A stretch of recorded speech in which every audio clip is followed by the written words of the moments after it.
Hey folks, Kevin here. Well, it's August 10th, 2020. It's another hot, humid day today. And today it's time for me to harvest our first peach crop. It's a small crop this year because we lost quite a few limbs this year and quite a few limbs last year from this peach tree. And this peach tree is a blushing star peach tree that I originally got from Stark Bros Nursery. And I absolutely love this variety of peach, and we have several different varieties here that produce at different times of the year. The reason that I'm making this video is the quality of the fruit this year isn't up to par, and what I mean by that is, although the fruit is delicious and it's very nutritious, it also contains an opportunistic pathogenic fungal infection, brown rot, or Monolinea fruticola. And this fungal infection affects all of our pit species, from cherries to plums to peaches to nectarines to pluots and the other crosses as well. So if it's got a pit, it's potentially susceptible to an opportunistic pathogenic fungal infections. And so one of the videos I'll try to make in the near future is about arbuscular or endomycorrhizae fungal organisms, which are really I'm going to call it a superorganism that really is responsible for maintaining the health status in 95% of terrestrial plant life. Well, that's for 90%. There's an ectomycorrhizae that's responsible for about 5%. So in total, this mycorrhizal fungi that is very beneficial, that helps to maintain and develop a healthy relationship with the other microorganisms in the soil. But so what happened here, a couple of years ago, one of the fruit trees that I purchased, I didn't realize that it had some of this brown rot on it, this opportunistic pathogenic fungal organism, and when it leafed out, it was in the first early buds. I wasn't aware of it, didn't catch it, and because it was the first time me detecting it, and that was 3 years ago. Last year, I got and it did affect 2 trees. So during these really nice warm, well, in the springtime, these overwintered fungal organisms that can be in the spur, can be in the flower, can be on the stems, the leaves. They start to produce the spores, and of course, you know, these fungal organisms multiply, millions of spores at a time, hundreds of millions of spores. And if you live in a windy zone like this and it's condensation early in the morning, those spores can have the opportunity to adhere to the fruit or the leaves and become the plant can be become infected. And that did happen last year, but last year I was just completely focusing on the greenhouse construction. And I thought, oh, in the wintertime, when everything goes dormant, I'll go through and clean off all of the affected fruit, clean off everything, and I just didn't do it. So I broke my own rule, and as a consequence, you know, I still have several trees that I need to treat. Now, I won't be using a fungicide, which is a topic that gets a fair amount of discussion here on this channel. I'll be I'll be using some natural systems. So the systems that I always use are, first, making sure we have really good seeds. So is it potentially a disease-resistant plant that you're starting out with, if that is available or possible? The soil, making sure that we do the right things to give the prebiotics and the probiotics to the soil, so that the soil can have an adequate supply chain to meet the needs of the tree or the plant in the garden. And I'll make a whole video about arbuscular mycorrhizal fungi in the future, which really is important, and that's something that I've got to do. So one of the things I'll be doing is actually treating the soil in this first food forest and other food forests, the other 2 food forests as well, to try and establish a really strong, healthy healing process for all these trees. Now these trees were all the victim of deer rub in the past as well, so that put another big stress on them. So the other thing is seed, soil, and support. So support by treating with the appropriate microorganisms, certainly making sure they're adequately receive water, airflow, support. You can see I have some branches up, so I didn't do the pruning, I didn't do the thinning. Those are things I broke the rules, and those are things I'm happy to talk about in videos, but I didn't practice them, and therefore I'm suffering the consequences of it.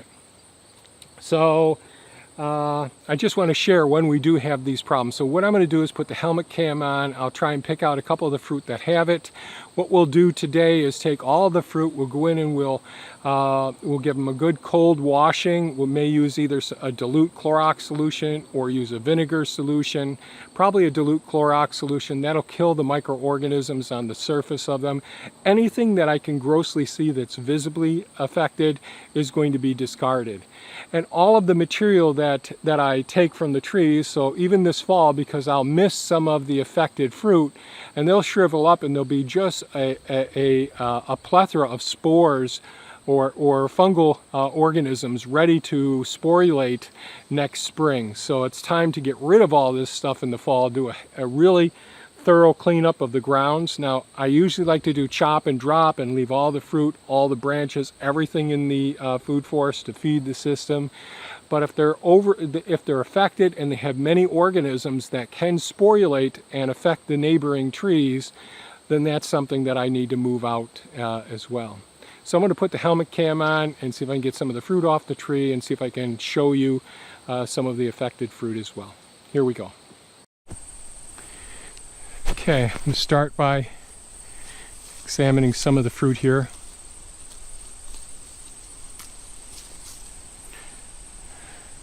No noticeably affected tissue on this peach.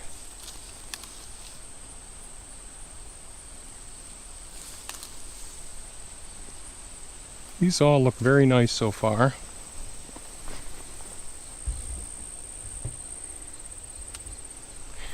I'll handle the peaches very carefully.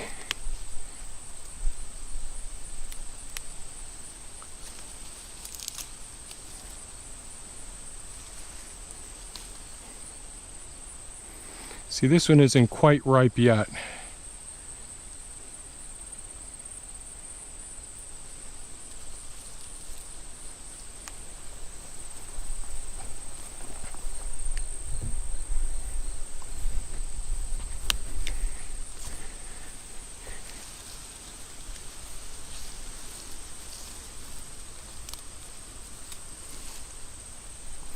Ideally, you see this little greenish tinge to the yellow part here. Ideally, I'd like to leave these on the tree a bit longer, probably another 4 or 5 days.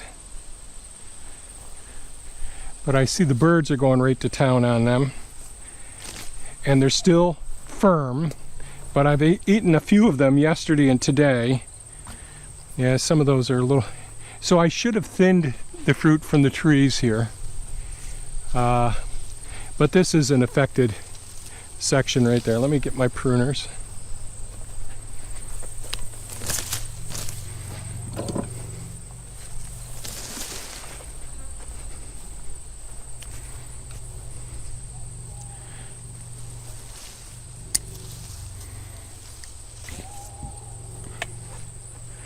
Well, here's one I can show you on the ground down here. So this is what the fungus looks like on the surface. The deer and the wildlife have been coming through and eating these up. I'll come through and rake all these up.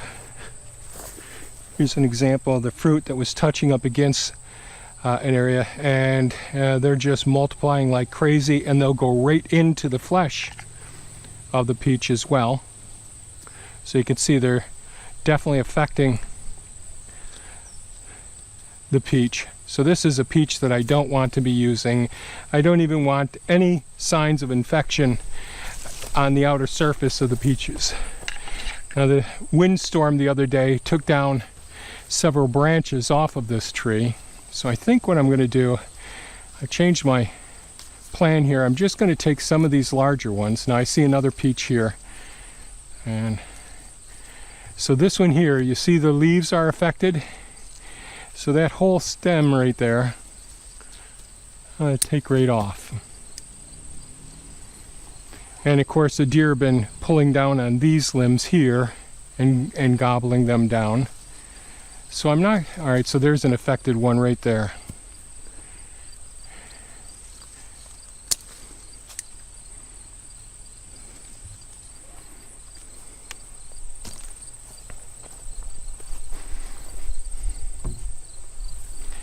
I think what I'll do is I'll just take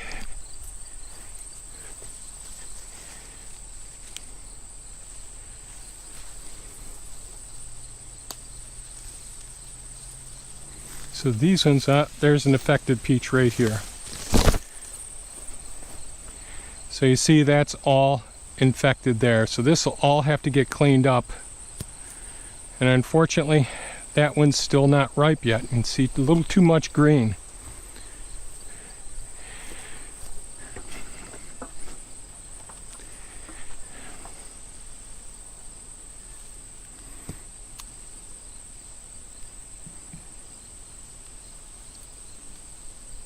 Yep. Got an affected one there.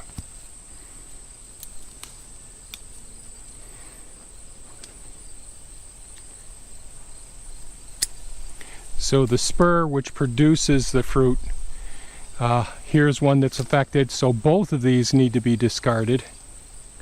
Even though you can't see anything on that one, I'm going to discard that one.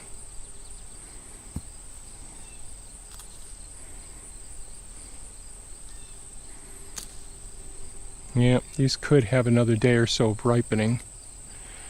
You can see the birds have been getting to some of these. The wasps will also get to them. And again, I should have pruned this because it's just a little too much weight for all of these fruit.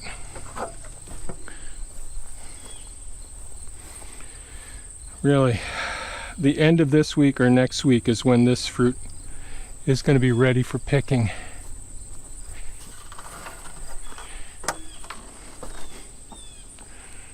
Alright, there's an affected fruit right there. Dang it, that was a good one. No, it wasn't.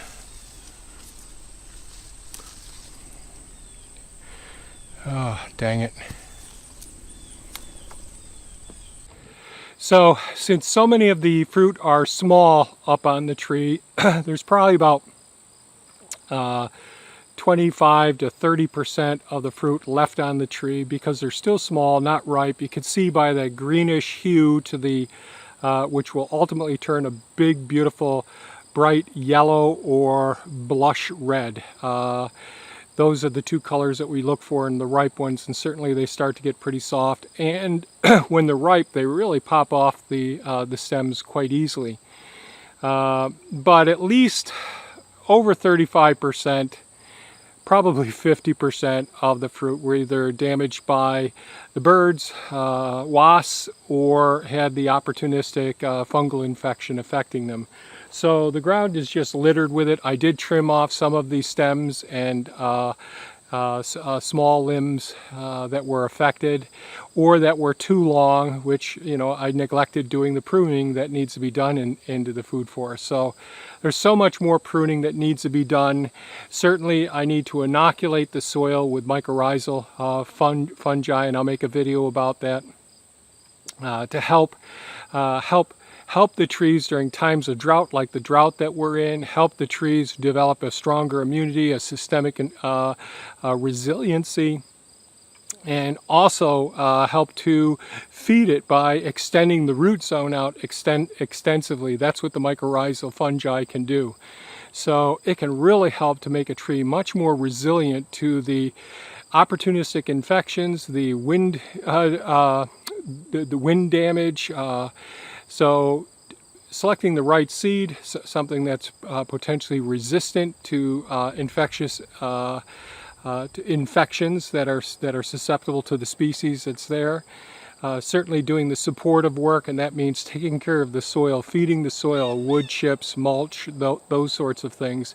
Could be hay, straw, any carbonaceous material to help feed the beneficial fungal organisms in the soil in a food forest as well. And certainly doing the pruning, getting rid of damage, disease, or overly potentially extensively long limbs, thinning the fruit at the appropriate time so it isn't so much of a strain on the tree, and I didn't do that. Removing the water sprouts that pop up, certainly any root suckers as well. So all of those things need to be done in order to ensure that you're going to have as bountiful a supply of fruit. We have a relatively small amount of fruit this season from this peach tree. This peach tree could easily produce 10 times what I've harvested so far today. I'll come back in a few days, probably 3 days, and see where the fruit's at that time, and try to do another double check and make sure that I'm pruning off anything that's diseased or affected. The ground is going to have to be picked up and cleaned up, brought to a different location so we don't have to worry about these spores, which can travel tremendous distances. I'll bury these. They're good nutrients in other areas. They could be composted, but they need to be actively composted, thermophilically composted, to rid ourselves of these opportunistic fungal infections. So if you found this video of value, please give us a thumbs up, share it with your friends. If you have comments or questions, please leave them below, and I'll try to make that mycorrhizal video relatively soon. Take care, folks, and have a great day. Bye-bye now.